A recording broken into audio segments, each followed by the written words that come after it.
What you're about to experience is one man's quest to see beyond the tumultuous period we're in and to envision what lies just beyond our grasp, yet well within our reach. Welcome to Larry Rifkin's America Trends, where the future has arrived, and it's just in time.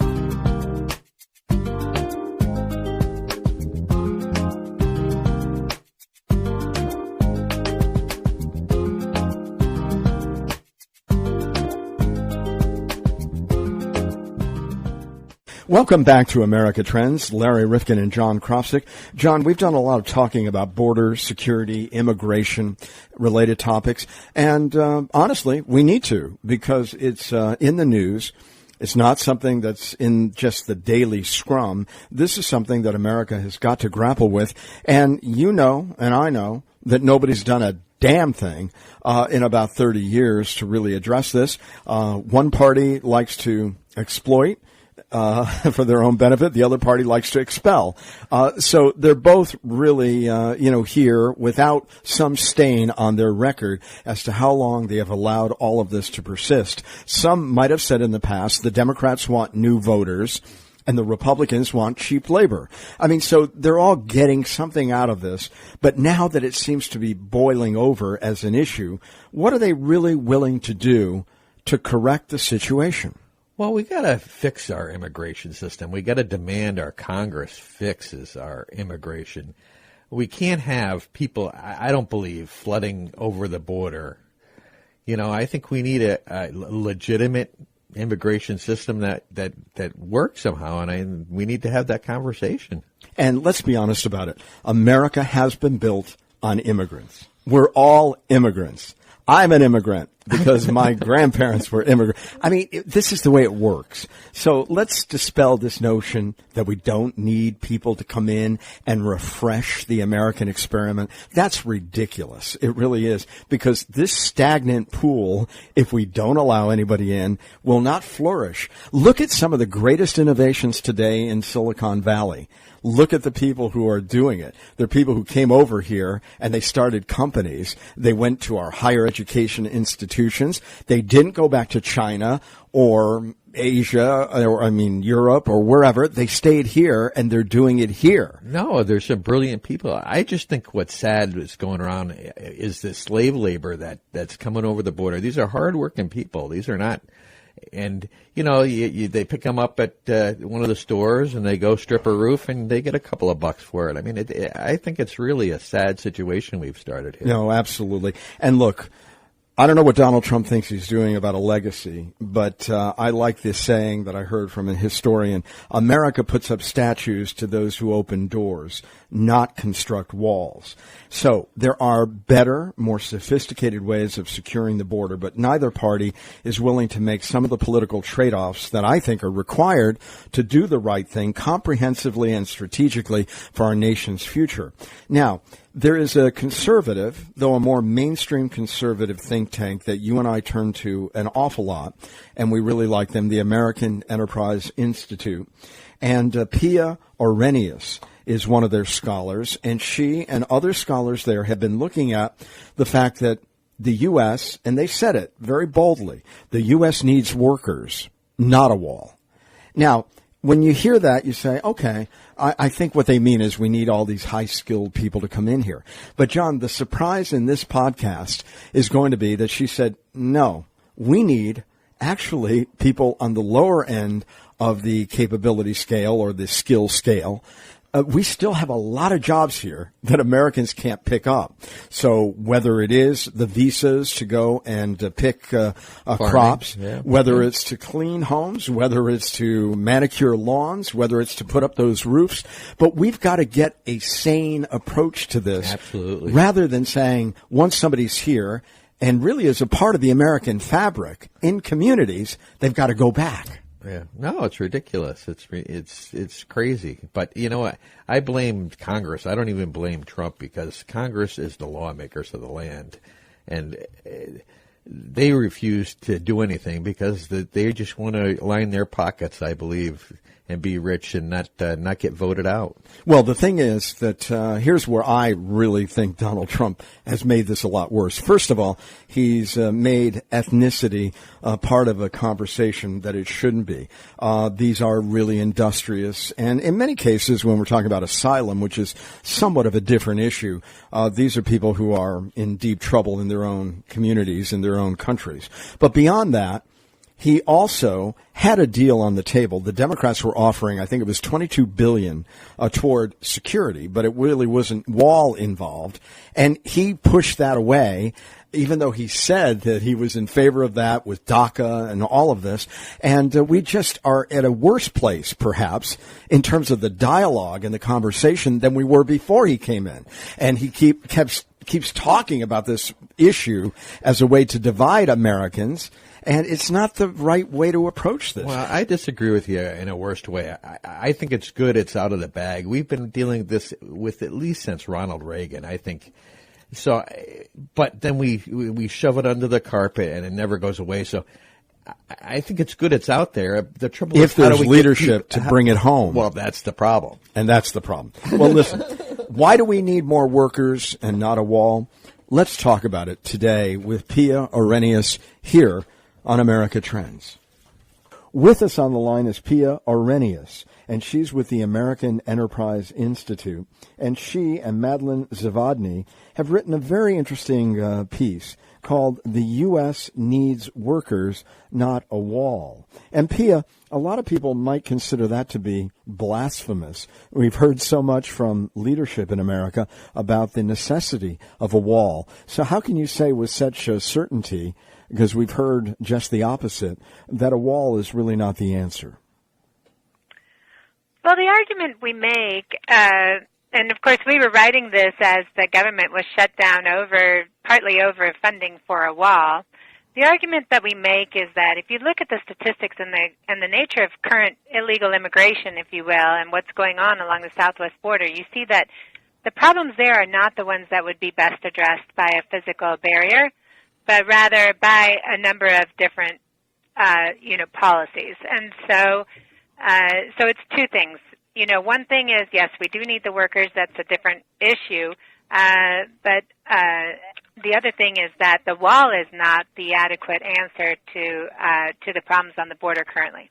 So we have a crisis whose time has perhaps gone, and yet we are still being sold the notion that alone is going to be the key element and the key response that we can make to a crisis at our border, which, as you acknowledge in your paper, is something of a crisis in terms of asylum and immigration, but it's not about the unauthorized, illegal folks trying to get in. In fact, in many ways, your perspective, the economic perspectives from the American Enterprise Institute, suggests that that's not what we should be most concerned about, because that has been declining over the years. Yes, it's fascinating. If you look at the statistics, we actually have seen we haven't seen these low levels of illegal immigration really since the early 1970s. And we can also look, for example, at the population of unauthorized immigrants in the United States, and you can see that's also been declining. So the rhetoric is out of line with the statistics. What we have seen rising on the border is, as you mentioned, asylum seekers. So there's an unprecedented number of asylum seekers from Central America.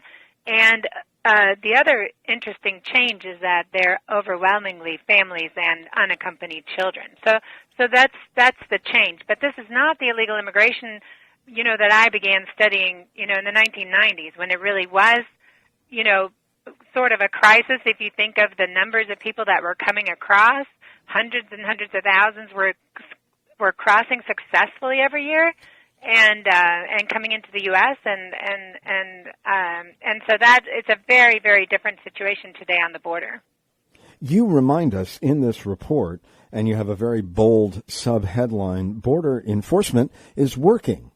And that should be something that we hear more often than we do. You say the U.S. has increased border security massively over the past 3 decades. And you talk about a lot of the techniques and modalities that we're now using, including enforcement of Border Patrol agents, motion sensors, drones. So why is it that we're still being sold what is essentially a bill of goods that we don't have an adequate response to what you saw back in the 90s? This is actually one of the hardest arguments to make, even to academics. But in economics, at least, we've been able to show in the research that there is a statistically significant effect of enforcement on both the increasing the probability of catching people who try to cross and evade detection, and also on deterrence. So now the research shows, I believe, without a doubt, that border enforcement is effective in addressing both deterrence and actually increasing the probability of catching people, as I said. Now, there's still a lot of skeptics up there, but if you look, for example, when I first started studying this issue, the cost of a coyote was maybe $300, $500. So a coyote is a smuggler that typically would bring somebody over the border into the United States. And so it was averaging the late 1980s, early 1990s, $300 to $500 per person, and now it's running $5,000 per person. And I would say this is largely because of the success of border enforcement. The research that has studied the probability of capture, the probability of catching, has shown that it's gone from being about 1/3 to being about 2/3. So now you have about, the majority on any given crossing, the chances of you getting caught are more than 50%. So really a lot of the research is showing, I think, conclusively that border enforcement is working. And, of course, we've ramped up also punishments. And there's research showing that the punishment that you get, for example, Operation Streamline, where they actually prosecute people in federal court for crossing the border, what they've shown is that that also has a deterrent effect. And so really what the Border Patrol has been doing has been it's been quite costly, but it's been quite effective. Of course, this isn't a message that we're hearing today, but how hard is it to measure some of these things? So if there's somebody listening who's skeptical because they've heard the president talking almost ceaselessly about this problem and talking about drugs coming across the border, talking about the fact that there is a lot of human trafficking, and he's really painted a very dark picture for us. You're painting a much brighter picture. How do you look at that picture as a mosaic? I mean, how can we be certain that he's not right and some of these statistics are a bit misleading? So I haven't looked recently at the statistics on how much of drugs we're capturing and human trafficking and so forth. But really the bulk, and of course there's definitely drugs coming through, but I think what the research on drugs shows is that they mostly come through the ports of entry, and they're not sort of walking the drugs across the desert, away from ports of entry. So generally drugs are coming through ports of entry, which again would suggest that a wall would not address that problem.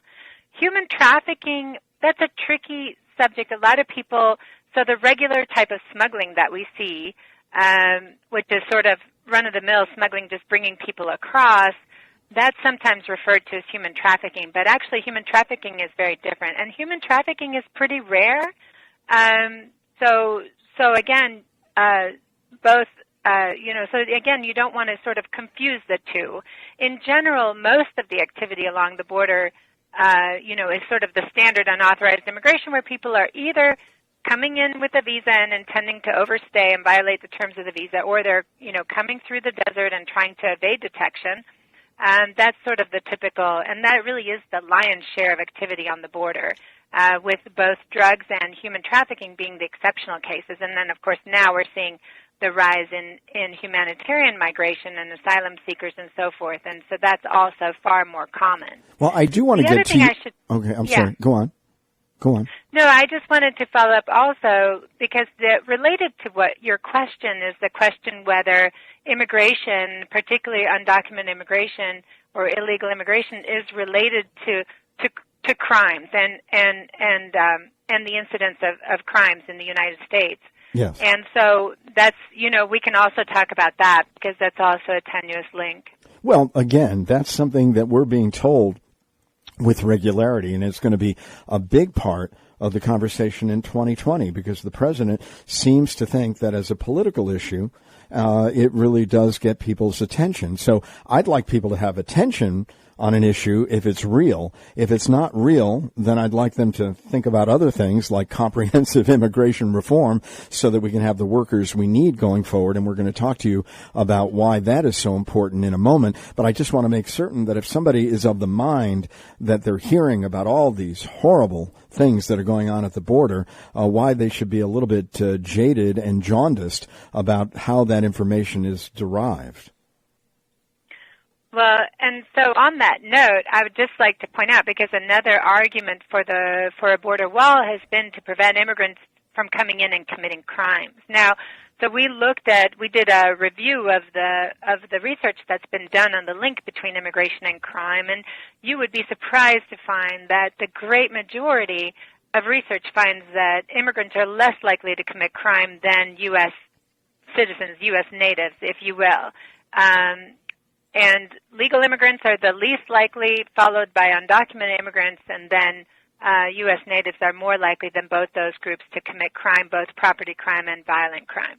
Now, of course, not immigration crimes, so obviously immigrants are the only ones who really can commit immigration crimes, so, things that are related to overstaying a visa, for example. But when it comes to the crime that usually we mean when we talk about crime in terms of things that adversely affect others, like property crime and violent crime, the research is really convincing and shows that immigrants are less likely to commit crime than natives. Now, you say to us in your report that southwest border apprehensions have not just dropped, they have plummeted. But you go on to say earlier in your economic perspective on this that the number of apprehensions along the border has traditionally been one of the best proxies for attempted illegal crossings and successful illegal entries. Explain that to us just so we understand what that means, because we're looking for a measure. Because if we're looking to deflect that which we're hearing from leadership in America, and somebody comes to us and says, well, you're wrong. The president tells us this. What do you mean by the number of apprehensions being a good proxy for what's really going on? It's a little tricky because, and you're right to point out the trouble with measuring this, because obviously apprehensions, the number of people we catch on the border that are trying to cross illegally, is a function of both the number of people that attempt to cross the border illegally and the probability of stopping the ones that are trying to actually successfully come across the border. And so it's a function of both the number of people trying and the probability of capture. And so, but what we found with the apprehensions is really just the gross inflow, if you will, and the measure of apprehensions really tracks very well attempts. And so it's a good measure for us to be able to see what's happening with the inflow. And you notice that when, for example, you line up apprehensions with the changes in the population of undocumented immigrants. So we have many different ways of trying to measure the population of undocumented immigrants. And what we found is that with the huge decline in apprehensions, especially among Mexican immigrants, we find that also the population of undocumented immigrants from Mexico and the United States has also been declining. So what does that mean? That means that this inflow is not large enough to offset the outflow, because we've also had significant outflows of immigrants from Mexico back into Mexico, and so that the net migration from Mexico now has been for several years close to zero, and some are saying even negative. Okay, so are we talking about legal and illegal entry in combination? That we have seen many fewer coming in over the years, and in fact that the inflows, as you say, are down and the outflows are up on the main and in a net sense. That's what's really been happening since when? About 2007, or when do we date this back to? Yes, it started with the recession. With the Great Recession, obviously, and the housing crisis, and so many immigrants, especially from Mexico, are construction workers. They're involved in the construction industry. The housing bust in in 2000, it really began in 2006 and then ran, for several years. That really put a dent in sort of the jobs magnet, if you will. The other thing that we did at that time was we really ramped up in what we call interior enforcement, which ultimately, can result in removals or deportations from the interior of undocumented immigrants. And so that's the other piece of the puzzle. And what we saw is that really for the first time that we've had statistics for this, we actually saw that for several years there, the outflow, including the removals or deportations, if you will, was greater than the measures of inflows of undocumented immigrants. Okay, so I want people to understand this. First of all, you're saying that there was an impact from the crisis that we had, the financial crisis here in the United States.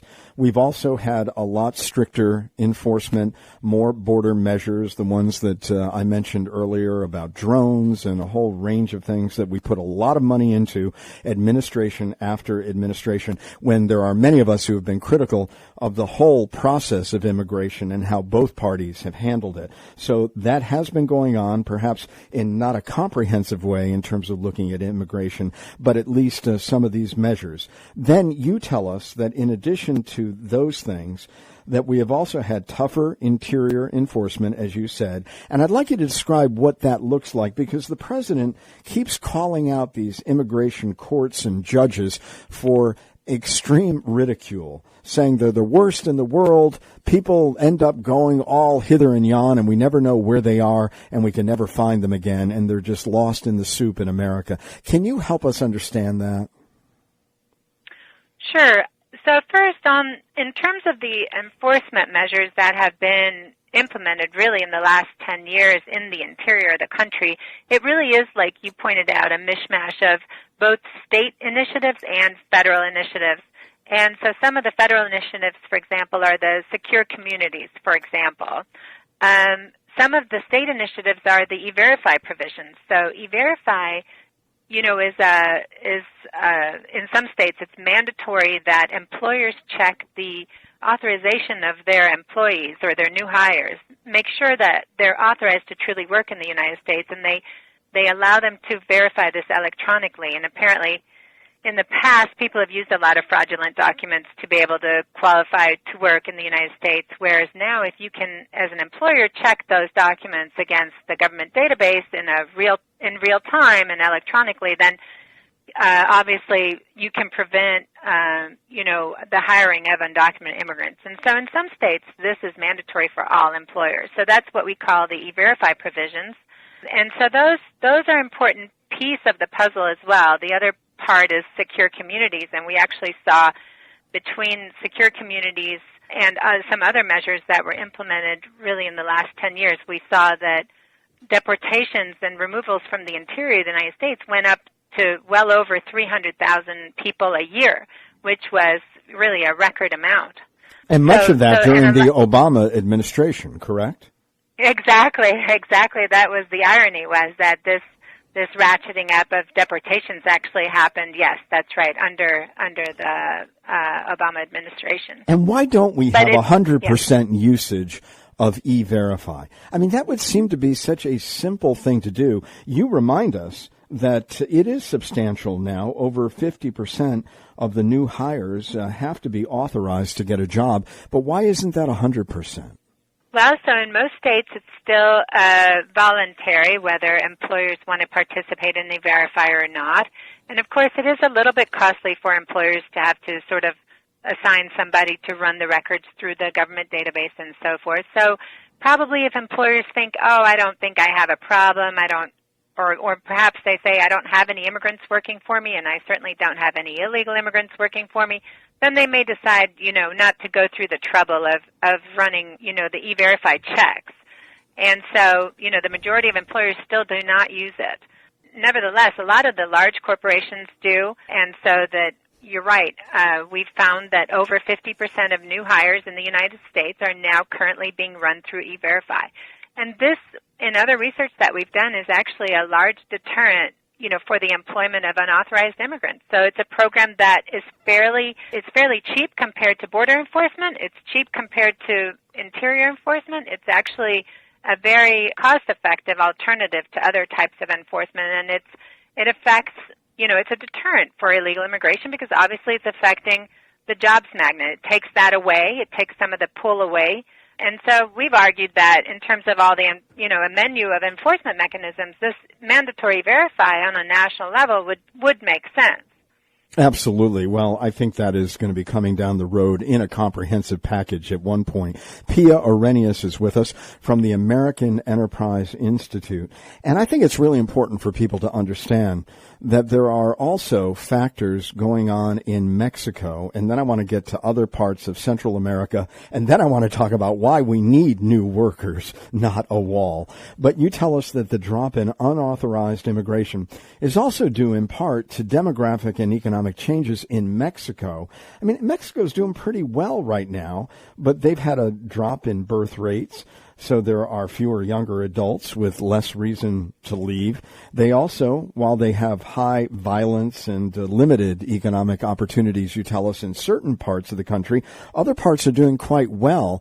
And I don't know whether the new trade deal that we are undertaking with them will have any further impact. I think NAFTA did have some impact on people coming over to the United States. So on the main and in the aggregate, what are the factors in Mexico that have mitigated the flow of people who are undocumented? Well, as you point out, there's several factors. So again, I like to go back to sort of when I first started looking at this issue, writing my dissertation at UCLA, I was looking at what was happening in the 1980s. What did Mexico look like in the 1980s? Well, it was a basket case. It was hyperinflation, debt defaults, number of problems in the macroeconomy, and actually very rapid inflation that was actually really hurting the purchasing power of the Mexican worker. And so deep problems in Mexico at the time. And in fact, again, they had even in the early 1990s, they had another crisis where their currency depreciated radically, and obviously the interest rates were ratcheted up, and so anyone who had debt was wiped out. So it was a difficult time for Mexico. And at the time, also with the unstable the demographics in Mexico were very different from what they are today. Women were having, on average, families with 6 to 8 children, and today they average between 2 to 3 children, just like in the United States. And so, with families, 6 to 8 children, very large families, very unstable macroeconomy, limited opportunities, hyperinflation, moving to the United States or migrating for work was a natural result of that situation in Mexico. It's nothing like that today. Their inflation rates are running 3 to 4%. They have a stable macroeconomy. It's not booming by any means, but it's growing 2 to 3% a year. Employment is growing. Formal sector employment is growing. Wages are inching up. They're not booming, but real wages are growing in Mexico. Even if it's 1 to 2% per year, but real wages are growing in Mexico, and there's a lot more opportunity and stability than there used to be. And this is what's keeping people home. Yeah, that makes a lot of sense. Now, explain to us, and then we'll get to the worker situation in America that really speaks to the need for changes in our policies. But tell me why it is that we are seeing this backlog on our border today of asylum seekers from Honduras and Nicaragua, and what is the Mexican role as a conduit in terms of geography to these people ending up on our border? Explain that to us. Oh my goodness, yeah. So this is sort of a relatively new problem for us. It's developed over the last few years, and I think it's related, to the situation in Central America, which has been bad and hasn't gotten markedly worse in any given year, but it's just been maybe progressively slowly getting worse, I guess. But so there's little economic opportunity and lots of violence, and there's a huge presence of gangs in Central America and a lack of the rule of law. So, people are very susceptible to crime and gang activity in these countries. At the same time, these Central American countries also have huge migrant networks in the United States.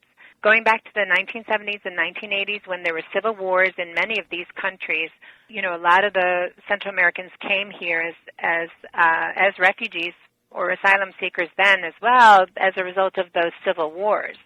So the migrant networks exist. Conditions are bad in these countries, and so there sort of is a natural reason and a natural manner in which, these people can come here.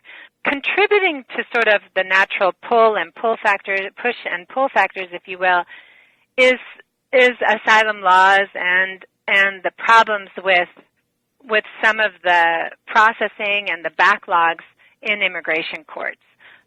So I think actually the administration now is taking a closer look at exactly what these pull factors are and what are the incentives under the current asylum system that is bringing more and more people here.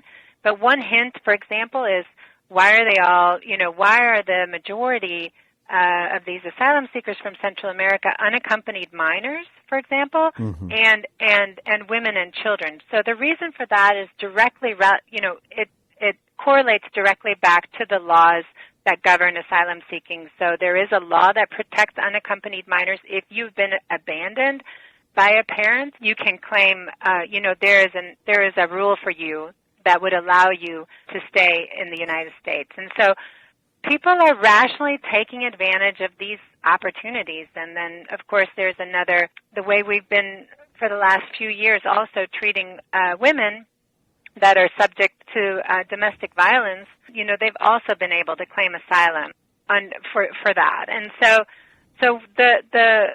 whereas we obviously have a very important role in protecting people from other countries that are fleeing for their lives, but at the same time we can't ignore that the laws and policies that we put in place are creating incentives, maybe broader incentives than we originally intended, for more people to come. Well, you also point out in your report that the Obama administration expanded the grounds for granting asylum based on domestic violence and gang violence.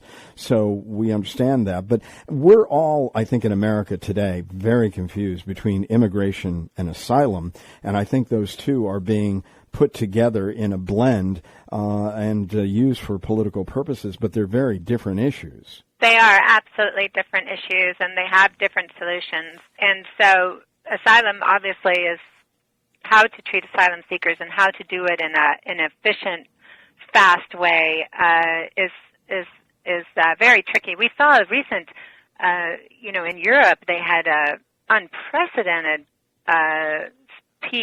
spike in asylum seekers in 2015, and they got well over 1 million in just a few short months, and they were completely overwhelmed. And, what did they do? From what I understand, I'm not an expert in European asylum seekers, but from what I understand is that they're trying to, push the ones that they catch, they're actually sending to Turkey in some cases, sending them to third countries to try to wait their time out there, process their applications from a third country. The reason they do this is to try to remove the incentive to simply apply for asylum, even though you're really an economic migrant and not a humanitarian migrant, and so you're unlikely to get asylum. But while you're waiting for your asylum case to be adjudicated, you can work and sort of integrate into the new country. And so what countries are doing is like what they're doing in Europe, for example, trying to remove the incentive, trying to preserve the integrity of the system for the true asylum seekers and trying to sift out the economic migrants that are, coming for economic reasons, but posing as asylum seekers. Okay, very quickly, because then I want to get on to the workforce needs in America. Why is it then, very quickly, that Mexico is not absorbing, if they have a better and a growing economy and fewer of their own children being born, why are they not able to take in some of these asylum seekers before they get to our border?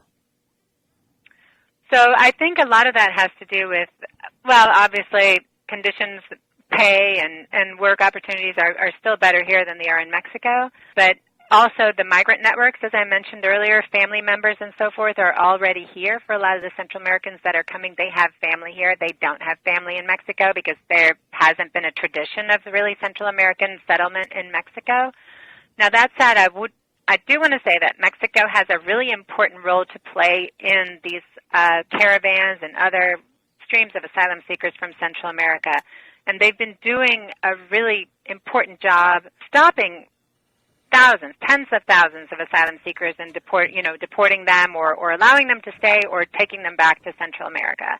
And so I think the data I've seen any given year is 50 to 60,000 that they actually either catch and detain or catch and remove. And so they're trying. It's also a difficult problem for them. But I think the solution clearly lies in collaboration with Mexico and to figure out, just sort of like the Europeans have done with Turkey, to figure out how can we collaborate in a sensible way to create the incentives where the true asylum seekers get through and the economic migrants do not. Okay. Now, your report is called The U.S. Needs Workers, Not a Wall, and some people might disagree with that premise. Why do we need workers when there are Americans who are on the shelf or have been over the period? Many of them are coming back into the labor force. You say that we are unlikely by various programs that we have now, the H-2A, the H-2B, to fully meet employer demand for less skilled workers. We don't hear this very often. We hear we need people with all these incredible skills from all over the world for technology. Why do we need less skilled workers when some things we're going to be able to automate many of these jobs and responsibilities? Oh, yeah, this is another interesting obviously intersection with the migration policy is labor policy, or what kind of workforce do we need, and what is the status of the labor market currently. So what we've seen with this unprecedented decline in illegal immigration is actually an unprecedented tightness of the labor market for low-skilled workers. So we've seen that, because to be honest, where did we get most of our low-skilled labor for the last 30 years? Honestly, we got them from Mexico, and honestly, they were mostly undocumented. In fact, today, in the United States, over 50% of workers who lack a high school diploma are foreign-born. That is the category that has the largest, the skill category with the largest share of immigrants. And so when you cut off the supply, which we've done because I've argued that because of improvement in Mexico and because of border enforcement and other policy changes that we've made, we've actually cut off the supply, and the supply has dried up, of these undocumented workers that used to fill the low-skilled positions. So for the first time, really, since I've looked at this issue, for the first time we've seen employers complain more about the lack of low-skilled workers than the lack of high-skilled workers. Wow. I mean, they had 20 years ago, they could not complain enough, even 10 years ago, about the lack of high-skilled workers, and they wanted STEM workers, and they wanted, healthcare workers, they want doctors and computer programmers. And now what do they want? They want construction workers. They want plumbers. They want truck drivers. They just, we run these surveys, and we ask employers, hundreds of employers, and we ask them every month, where do you have the hardest time finding qualified workers? And they'll either tell you low-skilled or mid-skilled workers is where they just can't find enough, and they can't retain them. Okay, so here we are. We've got this issue, and you're telling us that we're not going to, because of our fertility rates, we're not going to generate enough of these workers. We have lots of areas, home care, agriculture, a whole range of things. What are the policy prescriptions that might help and yield better results if we actually need these less skilled workers? Yeah, so I work in immigration policy, so I typically look towards, immigration policy can be an answer to bringing in, to legally bringing in some blue collar workers. Of course, there's other things we can also do just in general in the United States for U.S. natives, for our own children, in terms of, not necessarily telling kids that you have to go to college, you have to have a bachelor's degree, perhaps making other types of degrees and certifications and other types of technical education more accessible and more acceptable, doing a better job funding those types of degrees that maybe are more mid-skill degrees or diplomas and not necessarily bachelor's degrees. And so there's a lot we can do on both ends. the market should naturally sort this out as wages rise for the more blue-collar and mid-skill workers, which we are currently seeing. So there should be some of that, but certainly institutionally we shouldn't arrange our community colleges and all four-year colleges and our high school programs to be designed just to encourage kids, tell kids that they have to have bachelor's degrees, because I think that's been part of the issue, is that we're also not just declining fertility in the United States, but also the fact that educational attainment has been rising, and kids, for example, are much less likely to work today than they were sort of when you and I were young. Most students had jobs, and today most students do not have jobs. They dedicate themselves entirely to school, and so that's another change. So will continued economic growth in America really require that we raise the caps on immigration, simplify the rules, have more of a comprehensive approach to immigration? I mean, is that going to be demanded of us in the coming 3 to 5 years? Absolutely. If you look at the demographics, you see that because of the retirement of the baby boomers, all of the growth over the next 20 years in the labor force is coming from either immigrants or the children of immigrants. And so, I mean, it's shocking to see the numbers, but the demographics, those are pretty good predictions and forecasts. And so the correlation between growth in the labor force and growth in immigration is really a 1-for-1 for the next 20 years until we get through the retirement of the baby boomers. And so how do you address this? Well, you address it with, what we think is a reasonable approach is to expand temporary worker programs where we allow people to come in from other countries and work temporarily in the United States, on a legal basis, sponsored by employers in a way in which is, flexible, and also important that, for example, these workers can move between employers, because, we've seen that sometimes when workers are stuck with just one employer, there's some, an imbalance in the power structure. There can be some worker abuse and so forth. So we've argued for sort of bringing in foreign workers under these employment-based programs where they can actually sort of move around the U.S. labor market and address, the sectors, the industries where the needs for workers are the most severe. And, I mean, it's stunning to think, if you look at the labor markets today in the United States, we have the lowest unemployment rate we've had since 1969 today. Yeah, it is remarkable. Pia, I know that you have got to get on to some other work that you're doing, but I want to thank you, because I think if people really delve into this report that you and Madeline Zavodny have done for the American Enterprise Institute, they'll have a much better understanding of what it is that's going on at the border and the implications for our labor force going forward. The U.S. needs workers, not a wall. And Pia Orrenius, if they want to get this report, how can they do that? Well, I think it's readily available for free on the AEI website. All right, AEI.org. Thank you so much for being with us today.